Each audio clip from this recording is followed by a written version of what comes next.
Hey guys, welcome to my channel. My name is Tessa Barresi, and today I want to talk to you guys about a question that I've been getting asked so many times. So I wrote some key points on my phone, and I'm just hoping that I can explain this to the fullest and hopefully answer this question that a lot of you have been asking. And the question itself is, how do I get shredded abs but also put on muscle? So when I get asked this question, I immediately, like in my head immediately, I'm like, okay, that's not scientifically possible because you're asking your body of two different metabolic processes. So to put on muscle, you are putting on weight. You have to be in either maintenance or a caloric surplus. So eating more calories than you expend during the day. And to get shredded abs, that is essentially fat loss. That's getting shredded. That requires a caloric deficit. You want to be in a deficit, so you're going to be below your maintenance calories in order to shred fat and to eventually like see that muscle definition, see those abs. If you want to do two at the same time, you're literally playing tug of war with your body and you're gonna be spinning your wheels. When I first got into fitness, when I was like 13 or 14, that's what I wanted. I was like, I wanna have a lot of muscle and I wanna have shredded abs, and did not know at the time that those are two entirely different processes. So the first thing that I wanna really touch base on is you can't pick and choose where you lose your body fat. You can't just be like, oh, I want to have a really shredded right bicep, but my left can hold on to some fat, but I want to get shredded on my right arm. You can't determine that. You can't spot reduce fat. So when you're in a caloric deficit and you're losing fat, that's an entire metabolic process. That's your whole body. You can't just target your stomach. That being said, for women, it is typical to get leaner from top to bottom. So for example, like when I'm on prep, my face will get really thin and then I'll get the arm veins, but I'll still hold a significant amount of fat in my lower body. That's just the way that women are genetically programmed. We lose fat top to bottom because naturally we store more of our body fat on our hips, our lower body. That's just how we're programmed. So my next point is calories in versus calories out. So when you're introducing heavy weight training to the body, you're essentially tearing muscle fibers. That's how you grow muscle. So if you're doing like a really, really heavy set of dumbbell shoulder press and you reach failure, your body's natural response is gonna be like, holy cow, what did we just do? I'm in shock, and we're gonna have to level up if we are to match this activity. So that's basically how adaptation works. You introduce a new load, a new stress to your body, and then your body adapts to it. That's the same with calories in versus calories out. Dieting, if you cut calories, if you put yourself in a deficit, your body will eventually adapt to that new stress. When I say that you essentially can't put on muscle and also be shredded, that's because you're asking for two completely different adaptation processes from your body. You're asking it to grow, but you're also asking it to go into survival mode, which is what a caloric deficit technically is. Your body basically goes into survival mode. And it's just, they're just so different. It's, if you're trying to do both at the same time, you're gonna find that you're not really going to get anywhere. You're either gonna be over to this side more or over to that side more. Another point I wanna talk about is cardio or cutting carbs. So when we're talking about a deficit, I get this question all the time, should I just do cardio and then I'll get shredded? And I'm like, whew, okay, let me just explain. So this also ties into calories in versus calories out.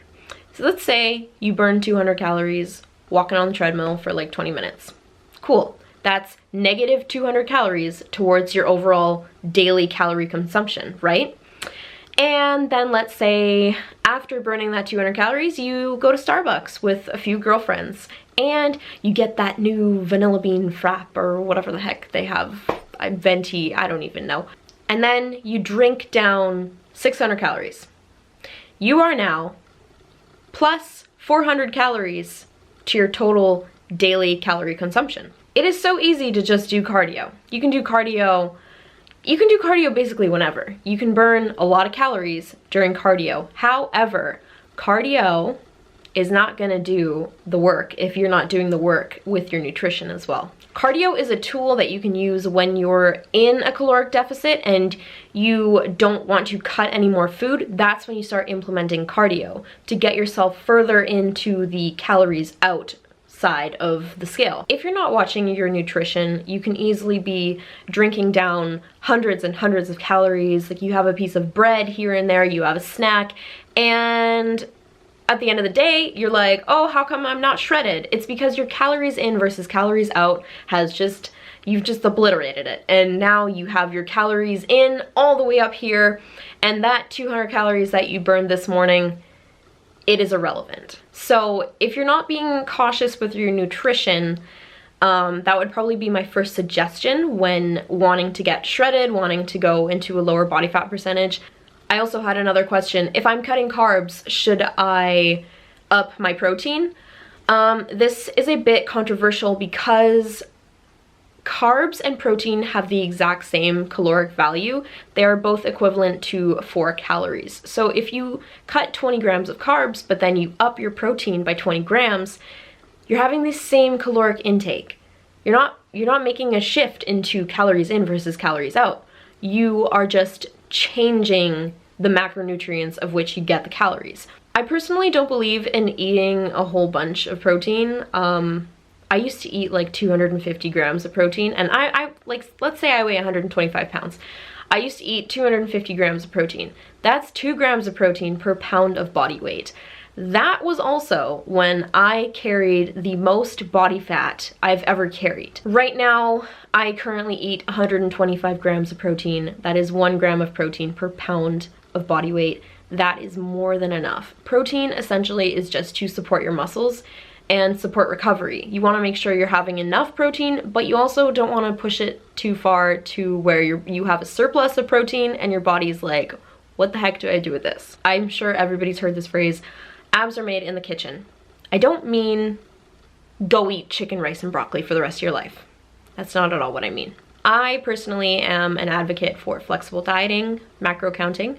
That means I can basically, like, if I'm really having a craving for chocolate, I can have some chocolate as long as it fits within my macronutrients for the day. So when I say abs are made in the kitchen, I don't just mean like you're eating these super clean foods. I mean, you need to be eating foods that are helpful, that are nutrient dense, that agree with your digestion. If you're not having good digestion, then you're gonna throw your body off. Digestion is probably one of the most important things, and it's one of the things that it's not really talked about that much, or as much as it needs to. If you are not eating foods that agree with your digestion and you are bloated all day, if you have gas all day, your body's not gonna be able to absorb the nutrients that it needs. And this really comes into play when you're in a caloric deficit. When you're in a deficit, your body sometimes goes into this survival mode where you're like, oh my God, like what's going on? And when you are not properly nourishing your body in a caloric deficit, that can be detrimental to your progress. Well, let's say I am on the tail end of the calories out side. So I'm in a deficit and I eat a piece of cheese, and that just makes me bloated, it makes me gassy, it makes my stomach hurt. I'm not gonna be able to properly absorb the nutrients that I need if my body is trying to deal with all of this indigestion, with all of this discomfort, this pain, because it's already going through so much other discomfort. I'm taking it out of homeostasis to be in a caloric deficit. That's not where it wants to be. And now I'm putting more stress on it by causing indigestion and causing bloating. It's just not a good scene. Eat foods that agree with you, eat foods that make you feel good, and also pay attention to the calories in versus calories out. Do you want to put on muscle or do you want to get shredded? It's like asking the question, bulk or shred? What do you want to do? Both processes take a lot of work.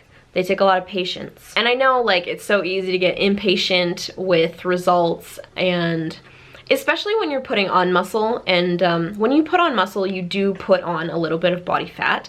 That's just the way the cookie crumbles, and it can be so easy to just kind of lose yourself in that, get discouraged because you're like, oh, I'm starting to look a little fluffy. But what you don't see is underneath that layer, underneath that thin layer of fluff, is all this hard work, all this muscle. As a competitor, I'm really able to understand like inside and outside of that process, because right now, obviously, I'm not shredded. I don't have a six-pack. It is my off season right now. I'm putting on muscle, and I am not as defined as I was when I was stage lean, and I don't look as muscular. However, I have changed my physique. I have put in the work, and though it may not be that apparent because I'm not shredded right now, the changes that I made in my off season, when I allowed myself to grow, when I allowed myself to put on muscle and bulk, will become very, very apparent next time I shred down. I would say take a look at yourself and focus on what you think you need to work on. If you feel like, hey, I'm pretty muscular, I kind of want to shred down, I just want to see what's going on underneath the little layer of fluff, then go for a shred.